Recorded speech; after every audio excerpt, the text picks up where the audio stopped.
Hello traders, welcome in the channel and group of Trade with Curtain. Our topic is today for the analysis of 21st of April 2026 दो 22 तारीख के लिए हमारा आज का analysis है, कल के लिए वेडनेसडे को। और सबसे पहले हम आज के दिन की जो ओवरऑल मार्केट्स हैं उनके ऊपर देखते हैं कि किस तरह से बाइंग और सेलिंग प्रेशर्स किन किन देशों के ऊपर किस इफेक्ट में पड़ा है। तो देखो गिफ्ट निफ्टी है वो -180 चल रहा है अभी 0.73%। और डाउ भी फ्लैटिश मानो, डाउ फ्यूचर्स भी फ्लैटिश टाइप है। S&P ये 0.18% है। जैपनीज मार्केट है ना, देखो सबसे ज्यादा इफेक्ट इसी मार्केट का पड़ता है। कभी भी बड़े फॉल आएंगे ना तो सबसे पहले ये फॉल होता है, क्योंकि सबसे पहले इसकी ओपनिंग हो जाती है। ये 4:30-5 बजे अपने यहाँ से शुरू होती है तो मार्केट ओपन हो जाती है। तो इनका भी देखो आप जैसे फ्लैटिश टाइप ही क्लोज किया है 1%, 524 काफी बड़ा इंडेक्स है इनका। इन्होंने सारा रिकवर कर लिया जो वॉर के बाद जितना चला सिनेरियो, वॉर को भी जितने भी सारे देश उन्होंने एब्जॉर्ब कर लिया। एब्जॉर्ब करने का मतलब क्या है कि कोई भी अगर झटका लगता है, जैसे अर्थक्वेक आता है, उसमें जो कुछ दरारें या कुछ गिरना होता है ना वो गिर लेता है, उसके बाद कुछ नहीं होता। कितने झटके लगते रहो, उसके बाद मार्केट संभल के अपसाइड ही जाएगी जब तक और बड़ा कोई कदम ना उठा लिया जाए। तो ये है सभी विदेशी मार्केट्स के हालचाल जो अभी आपके सामने है।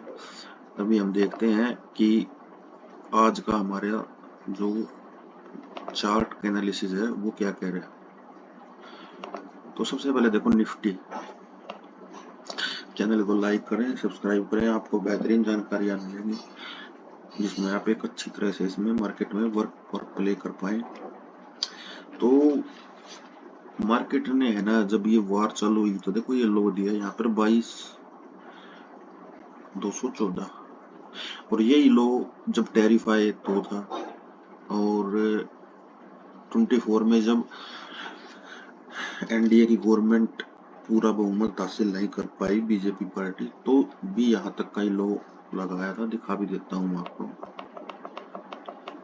ये देखें आप 22,800। और ये देखो इलेक्शन डे का लो ये रहा। और ट्रेंड लाइन है वो मार्केट ने ब्रेक भी कर दी थी और मार्केट ने इसको अब्जॉर्व करके अब मार्केट एक अपसाइड की रैली देने के लिए तैयार है। तो देखा जाए तो मार्केट के पास एक अच्छी स्पोर्ट कहाँ पर है, जो ये ट्रेंड लाइन है वहां से बाउंस बैक होगी। एक स्पोर्ट है 23,980 पे और दूसरी स्पोर्ट है 23,494 या 23,500। तो हमें इसमें देखो किस तरह से ट्रेड करना है और क्या जानकारियां लेनी है। देखो आज मार्केट है ना फ्लैटिश ओपन हुई और उसके बाद मार्केट कंटिन्यू अपसाइड की तरफ चलती है। दिखाता हूँ आपको ये भी।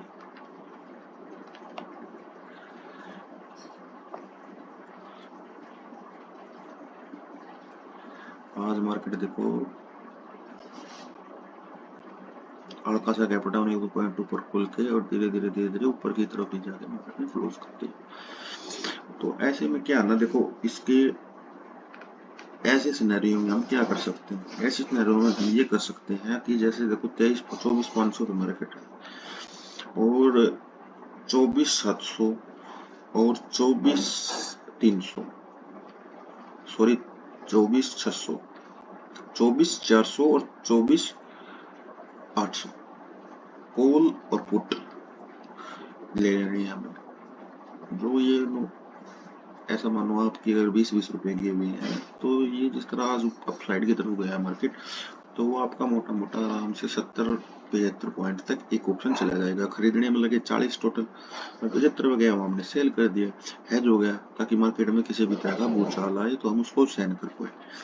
और अगर किसी को प्रॉपर करना है तो देखो उसके पीछे आपको एनालिसिस करना पड़ेगा। हमारे जितने वीडियोस हैं सारे वो देखने पड़ेंगे प्रॉपर, कैसे 5 EM में वर्क करता है, 6 EM में वर्क करता है, उनके लिए आपको वर्कआउट करना पड़ेगा। तो अभी आज क्या है देखो, सबसे बड़ा इनका डिसीजन है कि जो सीज फायर है वो आज के दिन के लिए है लास्ट। अब इस सीज फायर के बाद क्या होता है वो न्यूज के ऊपर डिपेंड रहेगा। अगर न्यूज आ जाती है पॉजिटिव तो मार्केट अपसाइड के लिए गैप अप खुल के एक फ्लैट पैटर्न बना देगा।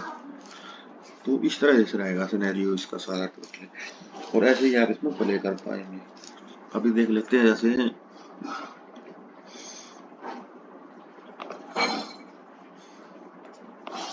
ये हमारा सेंसेक्स का चार्ट।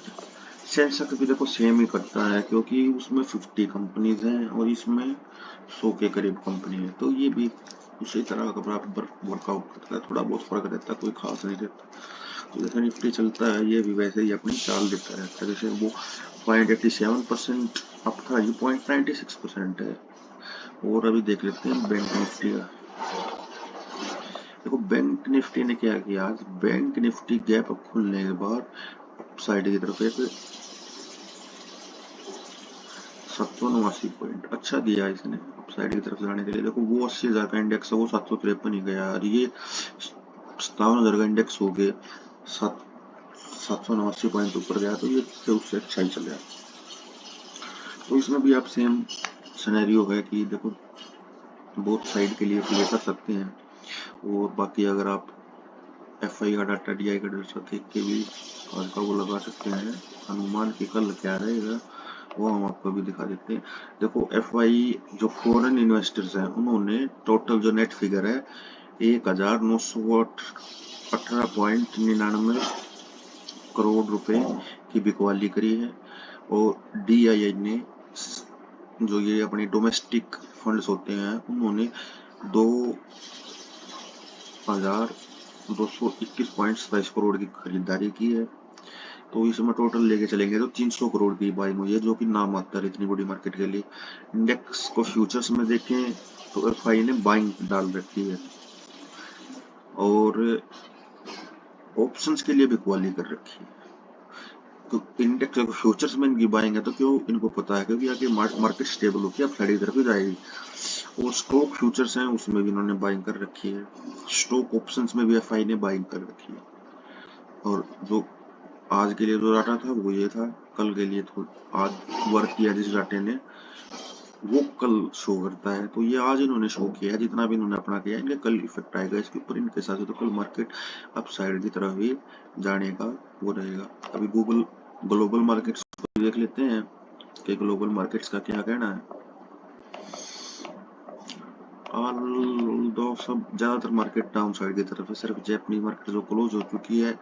स्ट्रेट टाइम्स इस चाइना की मार्केट है, थाईलैंड की, जकार्ता, शंघाई सब नॉर्मल है। Brent crude